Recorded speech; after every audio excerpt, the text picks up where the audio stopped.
제가 봉독에 올리겠습니다. 여호와께서 내게 주신 모든 은혜를 무엇으로 보답할꼬? 내가 구원의 잔을 들고 여호와의 이름을 부르며 여호와의 모든 백성 앞에서 나의 서원을 여호와께 갚으리로다. 성도에 죽는 것을 여호와께서 귀중히 보시는도다. 아멘. 여러분들은 수저에 음식을 담아놓고 그릇으로 음식을 퍼서 먹습니까? 아니면 그릇에 음식을 담아놓고 수저로 음식을 드십니까? 웃기죠? 무슨 말도 안 되는 소리를, 말이 되는 소리를 좀 해라. 그런데 사람들이 어떤 면에서는 한 줌밖에 안 되는 지식으로 하나님에 대해서, 성경에 대해서, 내세에 대해서 함부로 그렇게 말을 할 때에 바로 이제 그 말이 생각이 나서 그렇게 말씀을 드렸습니다. 한때 요즘에는 그게 문이 닫혔는데 코미디언의 여당당의 그 김영희 씨 대표하고 그 남아당의 박영진 씨 그 토론 벌일 때 김영희 씨는 이제 기가 막히고 코가 막히는 말을 많이 했잖아요. 근데 박영진 씨는요, 소는 누가 키우느냐?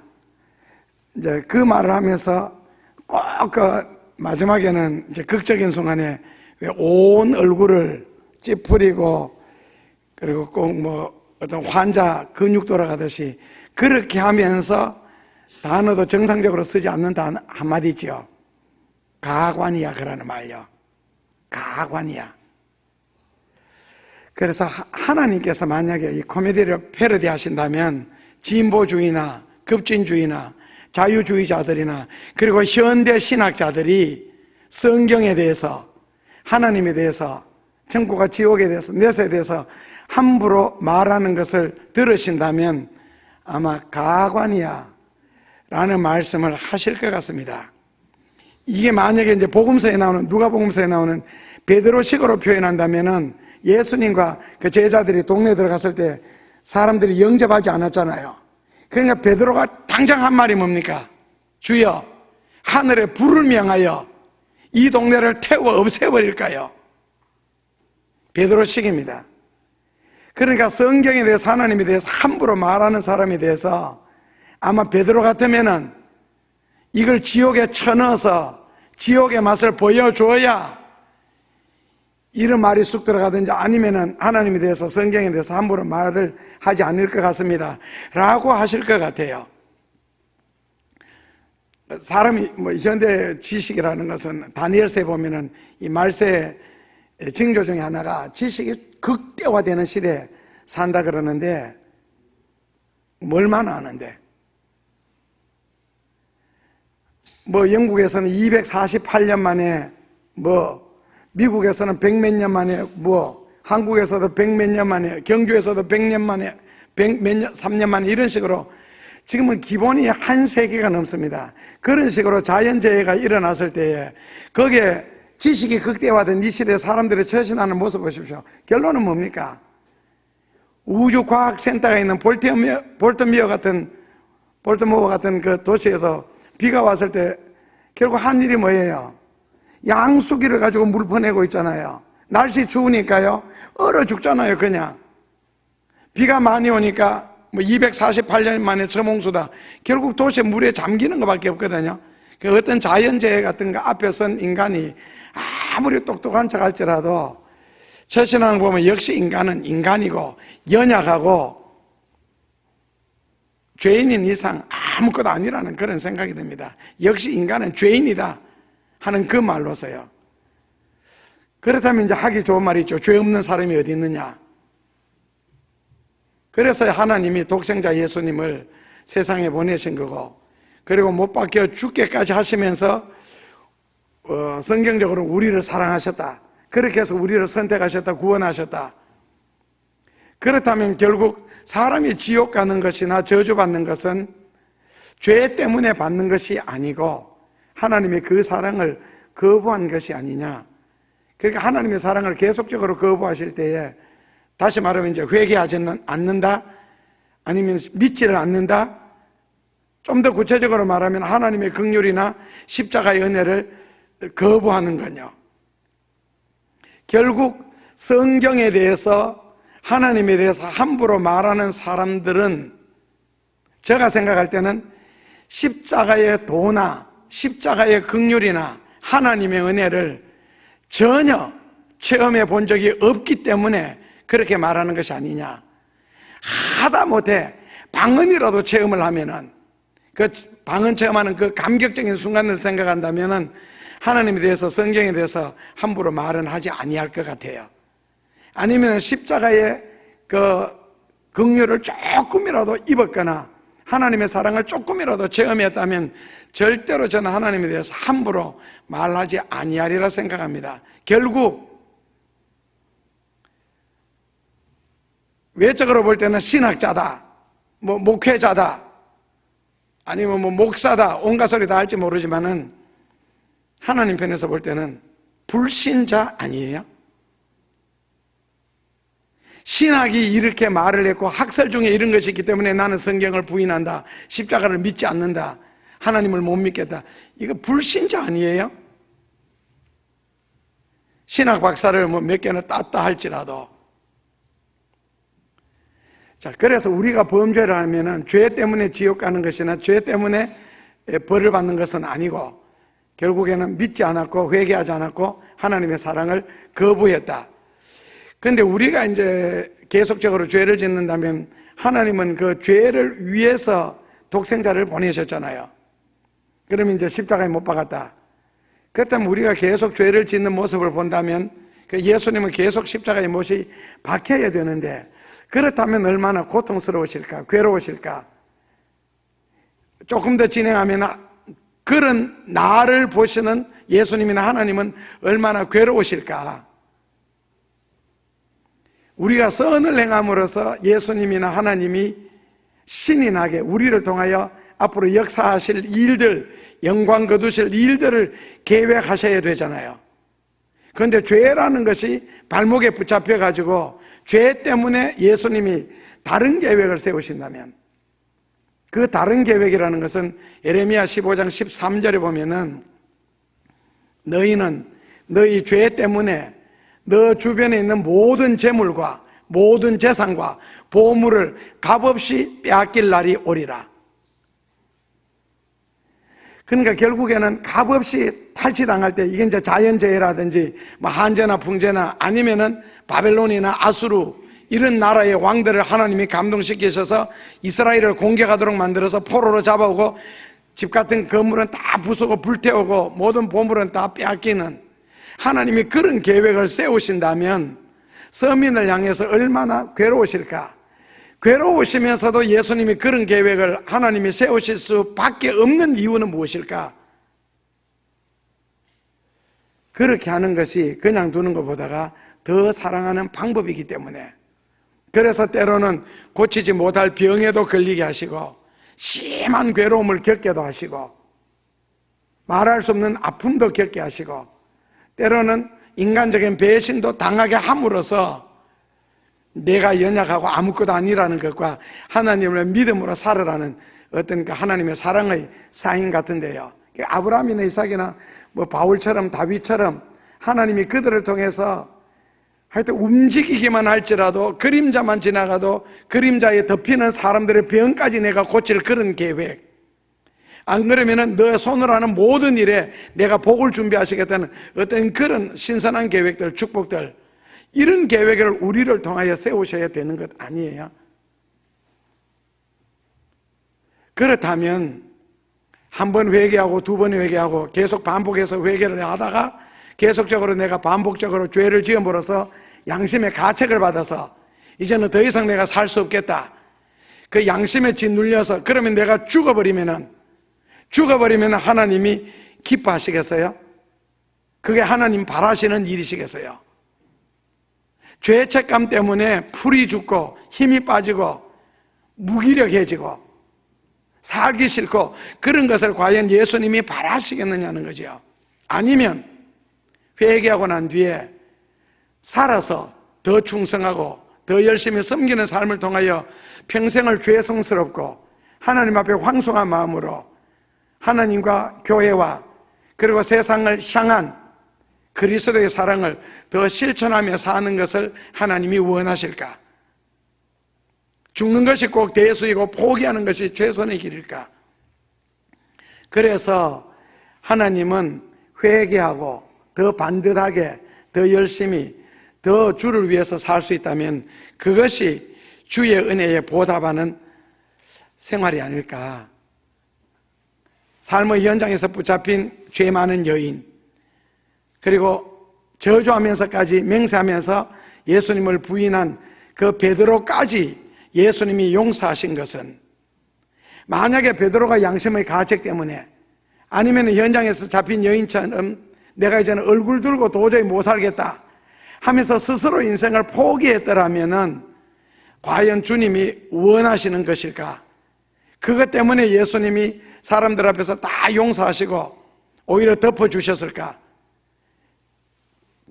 그런 걸 원치 않기 때문에 예수님은 오히려 그들이 죽을까봐, 잘못될까봐 중보 기도까지 하시면서 용서하신 이유가, 용서를 해놓으니까 나중에 십자가에 거꾸로 달려 죽으면서까지도 충성을 하는 모습을 보셨고, 그리고 평생을 예수님을 따라다니면서 자기의 재산으로서, 자기의 소유로서 예수님과 제자들의 그 삶을 뒷바라지하는 그런 모습을 예수님이 보셨기 때문에 결국에는 용서하시고 결국에는 덮어주시는 것이 아니냐.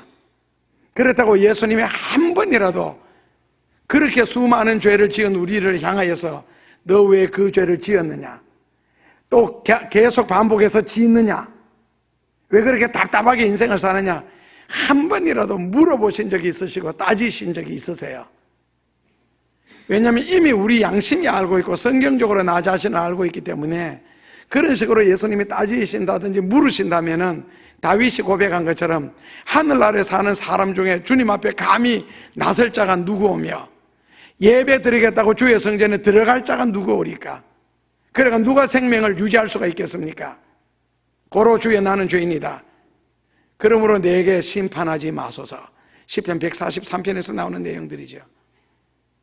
그래서 용서를 해줬더니, 덮어줬더니, 모르는 척 해줬더니 옥합까지 깨뜨리고 자기 생명까지 보살피지 않고 다 주님을 위해서 충성을 했더라는 겁니다. 자, 그렇다면은 누가 주님을 위해서 충성할 수가 있고 헌신할 수가 있겠느냐 했을 때 성경적으로 볼 때는 간단합니다. 제자들이 옥합 깨뜨린 여인을 막 구박을 했잖아요. 그 많은 돈을 왜 허비하느냐, 낭비하느냐. 그냥 적어도 예수님께 드리는 것을 제자들이 낭비라, 허비라고 정의를 내렸습니다. 정말 예수님께 드리는 게 낭비고 허비입니까? 예수님께 드리는 것이. 그 제자들의 사고방식에는 의식구조가 그렇게밖에 안 돌아갔습니다. 그런데 예수님이 그때 하신 말씀이 뭡니까? 누가복음 11장에서 그냥 두라, 꾸중하지 말고 책망하지 마라. 저가 내게 용서받은 것이 크기 때문에, 나에 대한 사랑이 크기 때문에 그는 나를 그렇게 크게 사랑한다. 결국 제자들은 몸은 예수님을 따라다녔지만은 예수님으로부터 사랑받은, 예수님으로부터 한 번도 사랑의 고백을 했거나 예수님의 사랑을 한 번이라도 느꼈거나 예수님의 은혜나 용서를 한 번이라도 생각해 본 적이 있을까? 그렇게 했는데도 옥합을 깨뜨리는 여인을 향하여서 온 제자들이 그렇게 공격하듯이 구박을 하고 핍박을 했을까? 예수님이 지금 칭찬을 하고 내게 귀한 일을 하니까 그냥 두라 하는데도 계속 재산이 어떻고 팔면은 돈이 얼마 되는데 그걸 가난한 사람에게 나누어 주면, 결국 그 소리를 계속 듣던 예수님은 뭐라고 결론 내렸었어요? 너희들은 도적놈들이다. 가난한 사람들은 항상 너희와 함께 있을 수가 있고 너희들이 마음만 작정하면 얼마든지 도와줄 수 있는데 이 여인이 내게 행하는 것이 그렇게 아까우냐? 너희는 도적이라. 말로는 가난한 자를 도와준다고 구제한다고 말로는 그렇게 하지만은 너희 속에는 도적이 들었다고. 결국에는 더 헌신하지 못하고 더 충성하지 못하고 주님을 섬기지 못하는 것은 주님의 사랑을 못 느꼈기 때문에, 하나님이 나를 사랑하시지 않는 것이 아니라 내가 양심에 강팍해져서 못 느꼈고 주님으로부터 수도 없이 받고 여제자들이 따르면서 섬기는 것을 대접받을 줄은 알면서 자기들 것으로서 한 번도 예수님을 섬겨본 적이 없는 제자들이 할 수 있는 소리입니다. 사랑받은 적이 없으니까, 은혜 받은 적이 없으니까. 받은 적이 없는 게 아니죠. 수도 없이 받았죠. 체험됐죠. 귀신도 쫓아냈죠. 그러나 자기들 마음속에서 그런 걸 느껴본 적이 없는 거예요. 예수님의 그 사랑을, 그 은혜를 생각해 본 적이 없고, 제자라는 이름으로 대접받는 것이 당연하고, 내가 뭔가 이런 일을 하기 때문에 나를 무조건 섬겨주는 게 당연하고, 그래서 인사받는 자리, 섬김을 받는 자리, 대접받는 자리, 거기가 내가 있는 것은 당연하다. 나는 목사니까.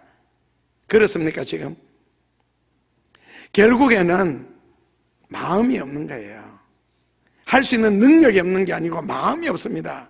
말로는 처자식을 버려두고 주님을 따랐고 직장을 버려두고 주님을 따랐다 하는데 버려둔 게 아니죠. 그냥 다 그대로 뒀죠. 언젠가는 집에 돌아가면 그대로 다 취할 수 있는, 주님께 드리질 않았잖아요. 그냥 두고 따랐지 드리고 따른 것은 아니잖아요. 엘리사처럼 몰든 소 2마리 잡아서 번제로 드리고, 그리고 소를 잡아서 동네 사람들에게 나는 지금부터 주의 길을 간다 따른다면서 다 대접을 하고 난 뒤에 따른 게 아니잖아요. 그대로 버려둔 채로, 그대로 둔 채로, 가족들에게 맡겨놓은 채로 그냥 내가 예수님을 따름으로써 더 큰 보상을 얻을 수 있으니까 그렇게 따랐을 뿐이지, 예수님을 사랑했다, 하나님의 은혜가 너무 컸다, 전혀 아니잖아요. 그래서 예레미야 9장 23절 이하에 보면은 나는 나를 깨달아주는 사람, 나에 대해서 잘 알아주는 사람, 내가 어떤 식으로 역사를 한다 하는 것을 아는 것을 나는 기뻐한다고. 그럴 때 진정한 헌신을 할 수 있는 것이 아니냐는 겁니다. 오늘 헌신 예배를 드리는 것은 예수님의 사랑을 재발견하자는 것이고, 그 은혜를 새롭게 받아들이자는 그런 결심이 아니겠어요? 이미 받았느냐 한 번 더 되새겨보는 거고, 그래야 주의 일을 할 수 있을 테니까요. 자, 그렇다면 주의 일이 무엇이겠어요?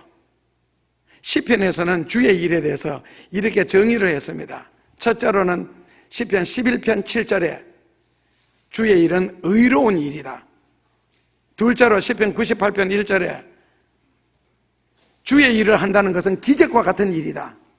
셋째로 시편 145편 6절에, 성경 못 따라옵니다. 지금 찾으셔서 그냥 메모하시면 됩니다.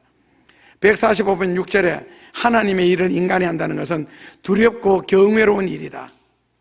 넷째 시편 106편 22절에 주의 일이라는 것은 놀라운 일이다. 마지막 시편 135편 6절에 하나님이 크게 기뻐하시는 일이다. 결국 성경에는 우리가 주의 일을 한다 그랬을 때 주의 일에 대한 정의가 의로운 일, 기적과 같은 일, 두려운 일, 놀라운 일, 하나님이 기뻐하시는 일이다. 이런 것들을 하는 것이 주의 일이랍니다. 그 주의 일을 하는 것은 바로 헌신의 표상이고요. 그렇다면 어떤 식으로 주의 일을 해야 되겠는가? 주님의 일을 하는 자세가 성경에 한 3구절 정도 나옵니다. 첫째로는 골로새서 1장 24절입니다. 그 골로새서 1장 24절에 보면은 예수님의 몸된 교회를 위하여 봉사하고 고난도 기뻐 받을 때 이게 주의 일이라는 거예요. 예수님의 몸된 교회를 위하여 봉사하며, 봉사하다가 어려운 일, 힘드는 일, 고난까지도 기뻐 받는 것. 둘째로는 로마서 1장 14절에서 16절에 빚진 자의 자세로 주의 일을 해라. 사도 바울이 그 당시에 나는 주께 빚진 자다 그랬는데, 그때 빚은 불과 30년 빚입니다. 우리는 지금요 2000년이 넘는 빚이고, 그러니까 복음이 팔레스타인에서 출발을 해서 스위스를 거쳐, 영국을 거쳐, 독일을 거쳐, 미국을 거쳐, 캐나다 거쳐 우리에게 오기까지 2000년이 걸렸는데 그동안에 수많은 사람들이 죽었습니다. 그리고 그 선교를 위해서 현재 우리 교회가 하듯이 많은 사람들이 귀한 헌금을 드렸고 재산을 깨뜨렸고 옥합을 드렸습니다. 그렇다면 2000년 동안 우리가 얼마나 많은 빚을 졌어요. 그런 자세로 복음을 전하랍니다. 주의 일을 하고. 셋째로는 마태복음 25장 40절에 아무것도 아닌 일, 사소한 일, 작은 일, 하잘것없는 일, 그것까지도 주의를 기울여서 할 수 있다면 그것이 진정한 충성이 아닌가. 예수님이 그것을 귀히 여기는 것이 아니겠나. 셋째로는 크게, 그럼 내가 언제 주의 일을 할 것인가? 언제 주의 일을 할 것인가? 전도서 12장 1절에 힘이 있을 때 하라는 겁니다. 힘이 있을 때 하라. 할 수 있을 때 하라. 여호수아 14장 10절에 병들기 전에 건강할 때 해라. 셋째로 누가복음 12장 21절에 하나님을 위해서 너가 할 수 있는 일을 할 수 있겠느냐? 그렇다면 너가 가장 귀중히 여기는 건 무엇냐? 그거 하늘에 사하라. 넷째로 마태복음 24장 17절에 환난이 오기 전에 해라. 환난이 들이닥치면 하고 싶어도 못하고 금을 버려도 개가 안 물고 가는 때가 있을 것이다. 환난이 오기 전에 해라. 마지막으로 야고보서 4장 13절에서 17절에 죽기 전에 해라. 야고보서 4장 13절에서 17절에 죽기 전에 해라. 그럼 마지막으로, 그렇다면 주의 일을 어떻게 할 것인가?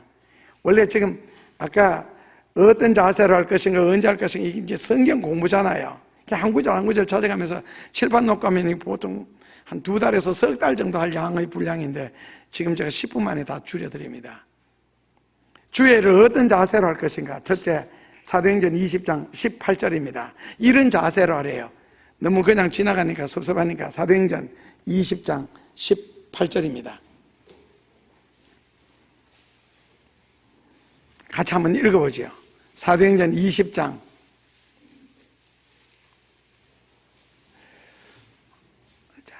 18절에 아시아에서 첫날부터 지금까지 내가 이렇게 살아왔는데 어떻게 행하였는지 너희도 아는 바다. 그럼 어떻게 행하였느냐? 19절 같이 봉독하겠습니다.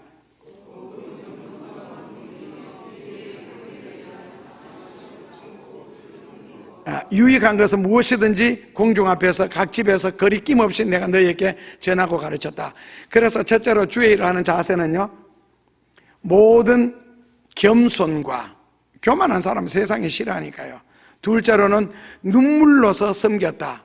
셋째로는요, 내가 주의 일을 이렇게 하려고 할 때에 간계, 핍박 반드시 있다. 그것을 참고 주를 섬겨야 된다. 나는 순수하게 섬기려고 했고 순수하게 봉사하려고 했는데 시편에 있는 것처럼 사람들은 나를 대적하는도다. 나는 좋은 일을 하고 있는데, 그렇다면 울으라는 거예요. 눈물로서. 그 다음에는 한 번 더 낮아지고, 그리고는 온갖 관계나 핍박은 참으면서 주님을 섬긴 것과, 그러니까 이 섬기고 봉사하는 일에 있어서는 끝까지 중도에 포기하지 말라는 것과, 어떤 고난과 괴로움이 있어도 그것을 변명하거나 반항을 하거나 핑계를 하거나 하는 것은 일단 주의 일하는 자세는 아니라는 겁니다. 그럴수록 내가 지금 선한 일을 하고 있고 귀한 일을 하고 있기 때문에 귀하고 선하니까 더 질투, 더 시험, 더 관계가 더 많다는 거죠. 그럴수록 더 울어야 되고 더 열심히, 더 겸손하게. 둘째로는 마태복음 25장 15절 이하에 보면은 충성은 100% 하는 거다. 최선을 다하는 거예요. 운동선수들은 멘트가 그거 하나밖에 없는가 봐요. 최선을 다하겠다고. 최선을 다했는데 시합장에 나가서 최선을 다하는 것은 누구든지 할 수 있습니다. 시합 나가는 사람이 최선을 다하겠다는 말을 나는 믿지를 않습니다. 그리고 듣기도 싫고요. 그러면 시험 치는 학생이 시험지 위에서 아는 문제를 일부러 답 안 쓰는 사람이 있어요? 아는 거 다 쓰죠. 모르는 것도 기억을 해나가면서 답을 쓰기 위해서 노력하는 게 그게 공부하는 자세고, 그리고 시합에 나가는 선수들은 당연하게 최선을 다하죠. 지금 막 얻어 터지고 있는데 계속 두들겨 맞고 가만히 있어요. 헛손질이라도 해야지요. 그런데 뭐 시합에 나가면서 최선을 다하겠다 그래. 말도 안 되는 소리를. 문제는 연습할 때 최선을 다해야 시합에서 최선이 나옵니다. 4년 동안 뭐 했는데, 지금 금메달 딴 사람들 인터뷰할 때 뭐라고 합니까? 예를 들어서 이상화 씨 같은 경우요, 목에서 피가 올라오는 냄새를 맡아가면서 연습을 했대요. 그만 매달 못 닿는 사람들은요, 그렇게 연습 안 한 거예요. 목에서 피가 올라오도록 피 냄새를 맡아가면서 연습을 덜 한 거예요. 결국 시합장에서 자기는 최선을 다했는데 그 최선이 결국 50% 60%밖에 안 나타난다는 거죠. 왜? 연습할 때 그렇게 했으니까. 피 냄새를 맡아가면서 연습을 해봐. 왜 못 닿는지. 안현수 씨가 한국 떠나서 땄는 금메달만 지금 몇 개예요? 작년에도 세계대회 금메달 연속 3개 땄습니다. 금년에 3개, 합해서 10개를 더 땄습니다. 얼마나 이를 악무고 했겠어요. 조국이 여기 있는데 다른 나라에 가서 그 나라 국가를 다 끝까지 다 불러가면서 그렇게 하니, 그러니까 평소에 최선을 다하지 않는 사람은 시합장에 나가면서 최선을 다하겠습니다라는 말을 할 자격도 없습니다. 고등학교 3년 내내, 중학교 3년 내내, 중고등학교 6년 내내 놀아놓고 뭐 시험 치러 들어가면서 최선을 다하겠대. 말도 안 되는 이야기죠. 그래서 마태복음 25장 15절에서는 100% 평소에 하잘 것 없는 일까지, 남들이 관심을 기울이지 않은 일까지, 교회 들으면서 쓰레기 하나 떨어졌을 때 남들은 다 지나가도 그것이 눈에 보이는 사람, 그게 충성에 최선을 다하는 모습이라는 겁니다. 마지막으로 사도행전 20장 24절입니다. 충성심을 다해서 충성해라. 아시는 것처럼 나의 달려갈 길과 주 예수께 받은 사명 곧 하나님의 은혜의 복음 증가하는 일을 마치려면 내 생명을 조금도 귀한 것으로 여기지 아니하고, 사도행전 25장 13절에 예루살렘에서 결박당할 것과 죽을 것까지 각오하느라. 사도행전 20장 24절과 25장 13절입니다. 연속해서 읽었습니다. 예루살렘에서 결박당할 것과 죽을 것까지 각오하느라. 충성심을 다해서 충성해라. 이런 마음 자세로 헌신할 때 오늘 시편 기자처럼 하나님께서 내게 주신 은혜를 무엇으로 보답할까 하는 참된 고민이 되지 않을까, 그렇게 생각을 해봅니다. 방금 어떤 자세로 할까, 언제 할까, 어떻게 할까, 물론 우리는 다 할 수가 없습니다. 성경대로 다 살지 못합니다. 그러나 최소한 흉내라도 내는 삶을 통하여서 헌신의 의미를 다시 한번 되살리는 헌신 예배가 되었으면 좋겠습니다. 예수님 감사합니다.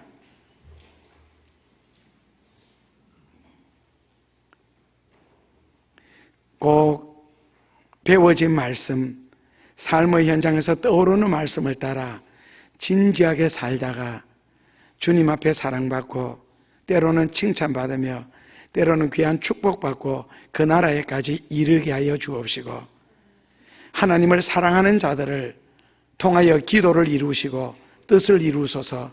그리고 영광 받으소서. 예수님 이름으로 기도하옵나이다. 아멘.